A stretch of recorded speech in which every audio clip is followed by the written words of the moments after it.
እኛ ኦርቶዶክሳውያን ለቅዱሳት ስዕላት ልዩ ክብር አለን።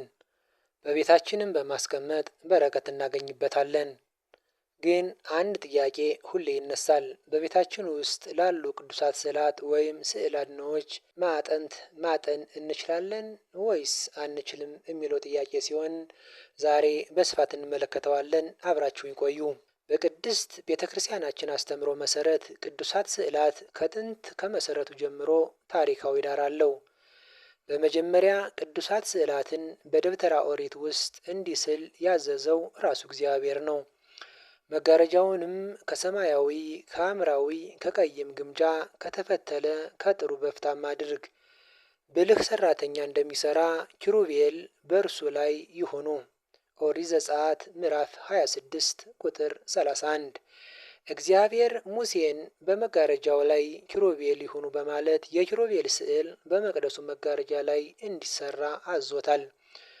በሌላም ቦታ ላይ የኪሩቤል ምስል ከተቀጠቀጠ ወርቅ እንዲሰራ እግዚአብሔር ሙሴን አዞታል። ኦሪት ዘጸአት ምዕራፍ 25። ጠቢቡ ሰሎሞን ቤተ መቅደሱን ሰርቶ ሲጨርስ በተለያየ ስዕላት ማስጌጡንና እግዚአብሔር ቃል ኪዳን ሲገባለት በማየታችን የተፈቀዱ መሆናቸውን እናያለን። ስዕለ አድኅኖዎች በቤተ ክርስቲያን ውስጥም ሆነ በአማንያን ዘንድ ያላቸው ጥቅም ብዙ ነው።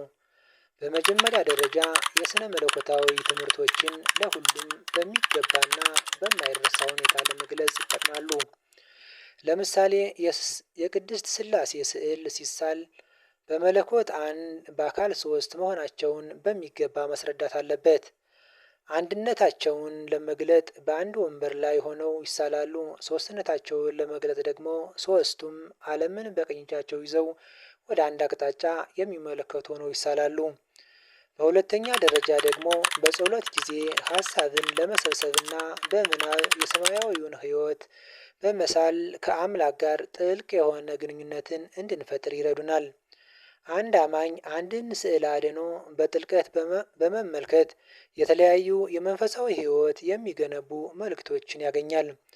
ቅዱሳት ስዕላት በቤታችን ውስጥ ከተቻለ በተለየ ጸሎት ቦታ፣ ካልተቻለ ደግሞ በንጹህ ቦታ ሆነው በመጋረጃ ተጋርደው ቢቀመጡ ትልቅ በረከትን እናገኛለን።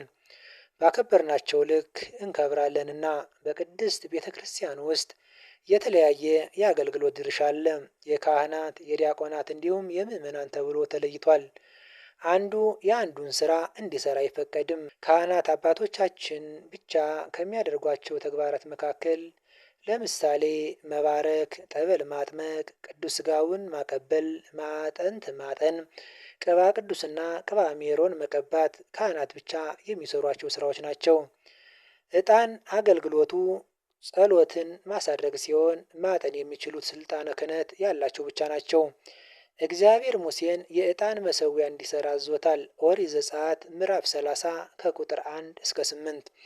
ቅዱስ ዳዊት በመዝሙር 141 ቁጥር 2 ላይ ጸሎቴን እንደ ዕጣን በፊት ተቀበልልኝ፣ እጆችንም በማንሳት እንደ ማታ መስዋዕት ይሁን በማለት የዕጣን አገልግሎትን ገልጿል።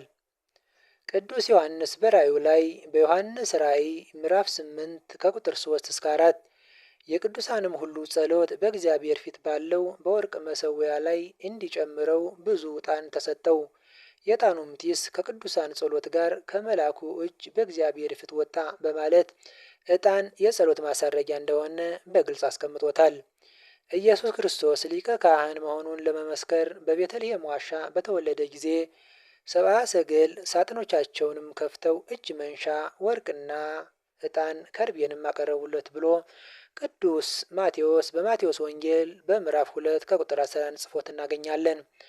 ካህኑ ዘካርያስ በቤተ መቅደስ ዕጣን ሲያጥን መልአኩን እንደታየውና እንዳበሰረው ቅዱስ ሉቃስ እንዲህ በማለት ጽፎታል። በሉቃስ ወንጌል ምዕራፍ 1 ከቁጥር 9 እስከ 11 እንደ ካህናቱ ሥርዓት ወደ ጌታ መቅደስ ገብቶ ለማጠን ዕጣ ደረሰበት። የጌታ መልአክ በዕጣኑ መሠዊያ ቀኝ ቆሞ ታየው ይላል። ስለዚህ ዕጣን በካህናት በኩል የሚከናወን መስዋዕት ስለሆነ የሚከናወነውም ስልጣነ ክህነት ባለው ሰው ብቻ ነው። ዕጣን መስዋዕት ስለሆነ የሚሰዋው ቤተ ክርስቲያን ውስጥ በካህናት በኩል እንጂ በግለሰብ ቤት አይደለም። ዕጣን ወደ ቤተ ክርስቲያን ገብቶ ጸሎተ ዕጣን ከተደገመበት በኋላ የተለየ የተቀደሰ የቤተ ክርስቲያን ንብረት ይሆናል። ከዛ በኋላ ከቤተ ክርስቲያን መውጣት አይችልም። የዕጣን መስዋዕትም በምዕመናን ቤት አይሰዋም።